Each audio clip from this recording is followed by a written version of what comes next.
Alejandro Martínez, Fernanda te saluda, buenos días.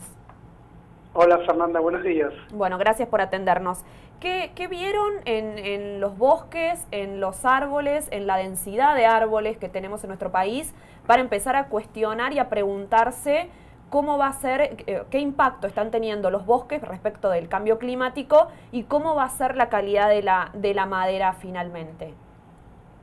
Bueno, a ver, ¿por dónde empezar? Nosotros somos un grupo de trabajo que centra sus actividades sobre los estudios de la madera y entonces la madera entendida como un todo, no solamente la madera entendida como como la materia prima para la industria, claro, sino también el lugar por donde se transporta el agua, los nutrientes, los carbohidratos y todo. Entonces, cuando uno estudia las propiedades de la madera, tanto físicas como tecnológicas, principalmente, también puede estudiar propiedades relacionadas al funcionamiento hidráulico de los árboles. Bien. Porque el agua pasa a través de la estructura de traqueidas o vasos o los elementos constitutivos de la madera. Entonces, estudiar la madera en sí nos permite a nosotros integrar esos estudios que tanto nos interesan. Y con respecto a este relacionamiento al cambio climático, ya hace varios años, de distintos, no somos el único grupo, sino que hay también otros grupos que también están trabajando en el tema en la República Argentina y en todo el mundo, que evidencian una disminución del crecimiento, o lo que nosotros llamamos un decaimiento, que a veces también se puede observar porque eventos de estrés hídrico que son extremos, producen mortandad directamente de árboles.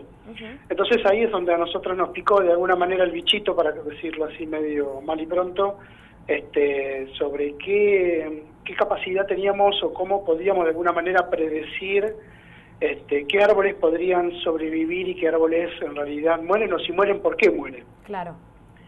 Y la madera nos permite obtener esa información, porque es un tejido, es un carácter morfológico en el árbol que te permite estudiarlo mismo si el árbol está muerto. O sea, y como uno, bueno, en el caso nuestro trabajamos con especies de bosques templados, principalmente, uno puede estudiar los anillos de crecimiento de los árboles, que guardan mucha información. No sé si cuando ustedes compran una madera para sus casas ven ese veteado, esa alternancia de colores, más clarito, sí, más oscuro. Esos son anillos de crecimiento. Bien.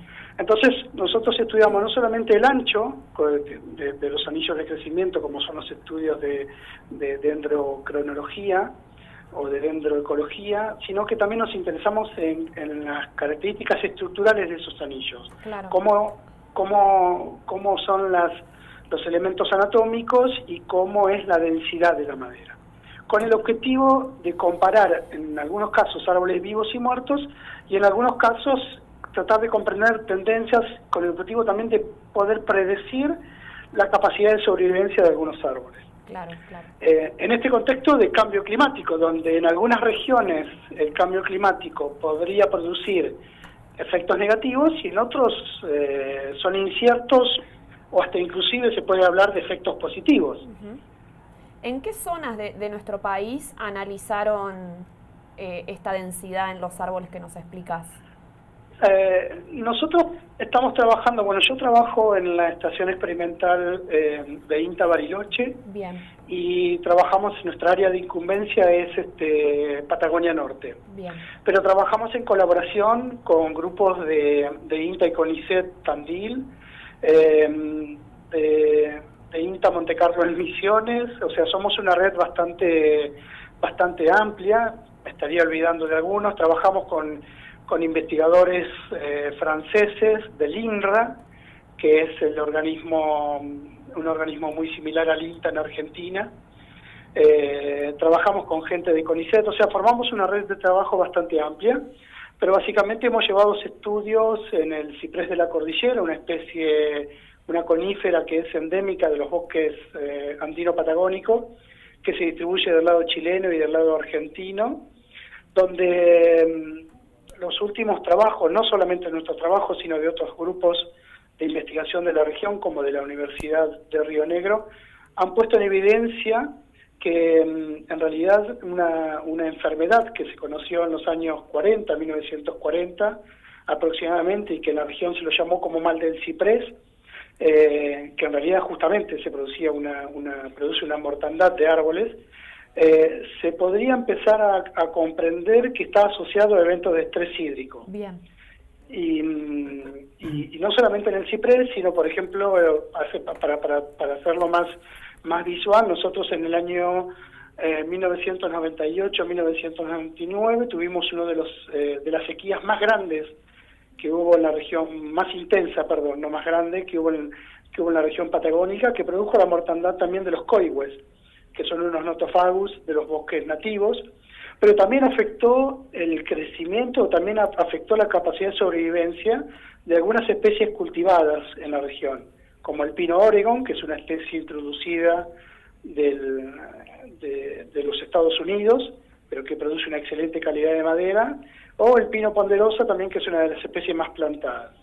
Entonces, a partir de eso es que nos interesamos en estos estudios comparativos de los caracteres de la madera, para tratar de alguna manera predecir cuáles árboles, o tratar también de identificar criterios, ¿no? Porque uno podría, a partir de comparar árboles vivos y muertos, identificar cuáles son los criterios o los cuales algunos programas de mejoramiento podrían centrarse para tratar de obtener o tratar de identificar árboles que puedan resistir mejor la sequía. Así que en eso es que planteamos que el desafío que nos viene ahora, el desafío de esto de querer identificar estos árboles que podrían mejor resistir la sequía, no solamente implica comprender o identificar si tenemos diferencias estadísticas significativas en la biología, sino también comprender los mecanismos fisiológicos subyacentes de esos que nosotros observamos visualmente a partir de la lectura en los anillos de crecimiento. Claro. Y es ahí donde encontramos que, por ejemplo, determinados árboles, como en el ciprés de la cordillera, que comentaba anteriormente que tenían eventos de mortandad o que aparecían árboles muertos, que han aparecido, que se han descrito desde el año 1940 en la actualidad, encontramos que aquellos árboles que son más propensos a morir tienen en su estructura de la madera una densidad más alta. A diferencia de lo que hemos encontrado en otras especies, como el caso del pino Oregon, que tienen en sus anillos una densidad más baja, los árboles muertos.